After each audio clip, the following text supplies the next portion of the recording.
a Britney song was on, so I put my hands up. Welcome to Ms. Mojo, and today we're counting down our picks for the top 10 hit songs you didn't know were written by famous singers. I can't take no more. Never felt like this before. For this list, we'll be looking at the pop hits written or co-written by well-known artists that are widely associated with someone else. Did you know about any of these? Let us know which ones in the comments below. Number 10, Forget You, CeeLo Green.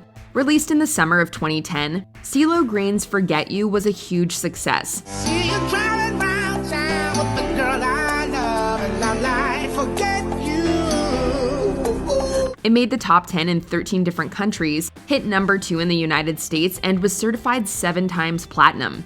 And while CeeLo gets all the credit, the man behind the song is Bruno Mars. Mars was part of a songwriting and production team called the Smeezingtons, alongside Philip Lawrence and Ari Levine. I picture the fool that falls in love with you. Well, The Smeezingtons produced the song and helped write it with CeeLo Green and Brody Brown. Since Forget You was released just 1 month after Just the Way You Are, its popularity was a good sign that Mars would rapidly ascend into pop culture history. 'cause girl, you're amazing, just the way you are. Number 9, Get on Your Knees, Nicki Minaj. Get on Your Knees is a track on Nicki Minaj's double platinum selling The Pink Print that features Ariana Grande. Get on your knees, get on your knees, get on your knees. Baby, just get on your knees. Since the two artists had previously collaborated on the top 5 tune Bang Bang, hype was quite high for this one. It also helped that The Pink Print had many famous guest songwriters such as Beyonce and Lil Wayne. Get on Your Knees in particular was co-written by Katy Perry. Baby, I'ma need you to beg for. Rumors and interviews hinted that she was originally going to be on this track with Nicki Minaj, but the wild success of Bang Bang may have led to Grande being featured on this 2014 song instead.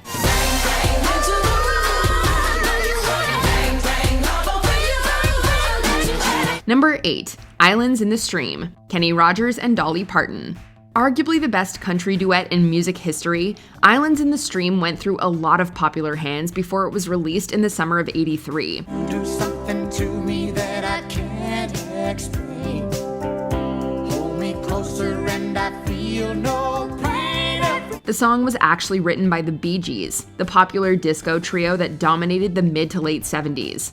It was also co-produced by Bee Gees member Barry Gibb through his Gibb, Gallatin, Richardson production team. Islands in the stream, that is what we are. No one in between. How can we be wrong? Although it was offered to R&B legend Marvin Gaye, he passed on it.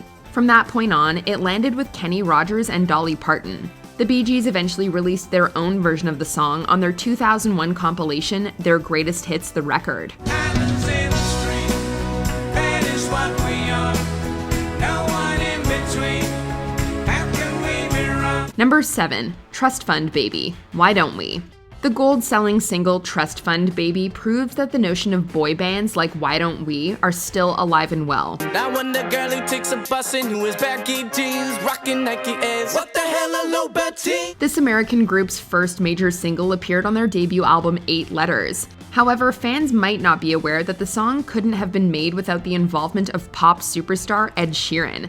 He helped author the song with a writer named Fred and producer Steve Mack. I don't really want no trust fund, baby. I like my women independent. Listeners can also hear him on the song itself, providing background vocals. Thanks to the sheer songwriting talent Sheeran and his collaborators have, this quality tune eventually resulted in a Teen Choice nomination for Choice Song Group. I don't want no trust fund, I don't want me. I just want me a no, I don't want me. I don't want. Number 6, Hypnotico, Jennifer Lopez. This dance song from J-Lo's studio album Love has quite a story behind it. Flip it, slap it down, it's gonna get nasty. Despite being performed by Lopez, the song was co-written by two very popular artists, Akon and Lady Gaga.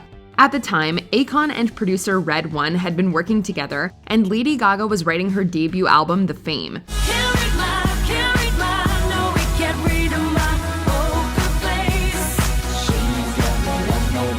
Since Gaga knew Red One from prior recording sessions, he flew her to Los Angeles to help write songs for an upcoming Tammy Chin record.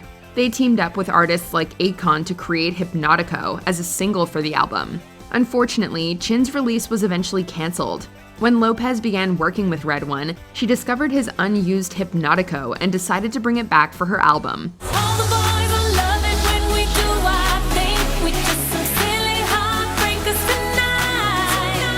Number 5, Till the World Ends, Britney Spears. If you listen to the Britney Spears album Femme Fatale, you'll find a wickedly entertaining dance pop track called Till the World Ends. Come on, get me on the floor. DJ, what you waiting for? It was a huge success for the popular singer that reached number 3 on the Hot 100 and sold over 3 million units in the United States. The song was co-written and co-produced by Dr. Luke and Max Martin. They also had the help of pop superstar Kesha.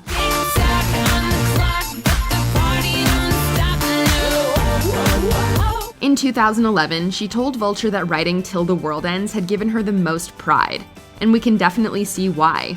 Not just anyone can write a top 5 single for Britney freaking Spears.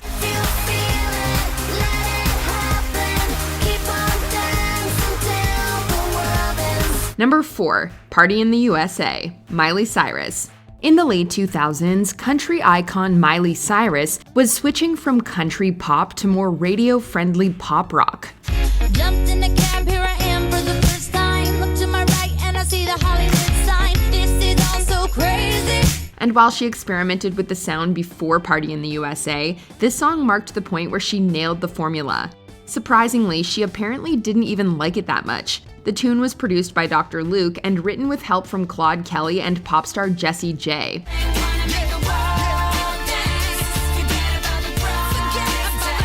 Although Jessie J had intended to release the song herself, she eventually decided that its upbeat pop sound wasn't exactly her style and passed it along. Ironically, Cyrus didn't expect it to be a big hit. Now it's arguably one of her most well-known songs. Number 3, Breakaway, Kelly Clarkson.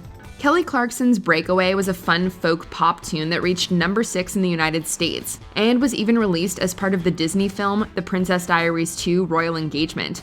But its life started back in 2001. Dreaming of what could be, and if I'd end up happy, I would pray. When Avril Lavigne was writing songs for her debut album Let Go, she penned this song with Bridget Benenat and Matthew Gerard. Although the pop-punk artist intended to release it herself, she decided its folk sound didn't fit with what she was working on.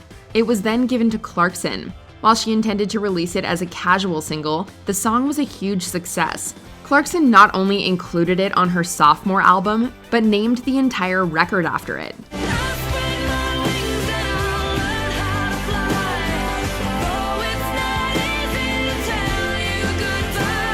Number 2, This Is What You Came For, Calvin Harris featuring Rihanna. After working on We Found Love and Where Have You Been together, Calvin Harris and Rihanna debuted the pulsing EDM track This Is What You Came For. Baby, this is what you came for. Lightning strikes every time she moves. It may be surprising to learn that this energetic track was originally attached to Taylor Swift. She actually created the song with Harris and was originally credited under the Swedish name Niels Håberg.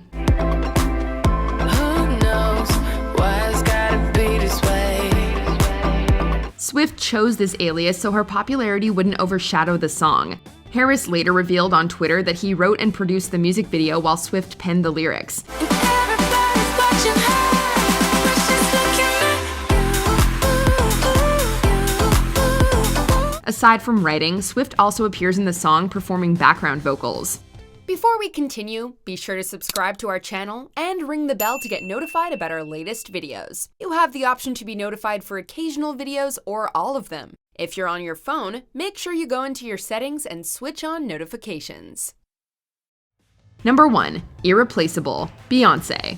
This empowering R&B ballad had a whole team of songwriters. to the left, everything you own in the box to the left. One of the superstars involved was Neo. After writing the lyrics to Irreplaceable, he intended on making it a country song, but after listening to the drum track, he decided to switch it up and make it an R&B tune. You must not know about The song entered a bidding war of sorts with 2 different labels before it was eventually handed to Beyonce. She then worked directly with Ne-Yo on the melody and vocal arrangements to turn the song into what it became.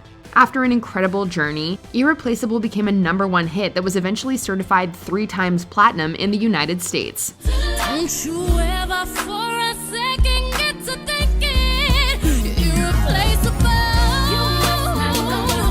Do you agree with our picks? Check out this other recent clip from Ms. Mojo and be sure to subscribe and ring the bell to be notified about our latest videos.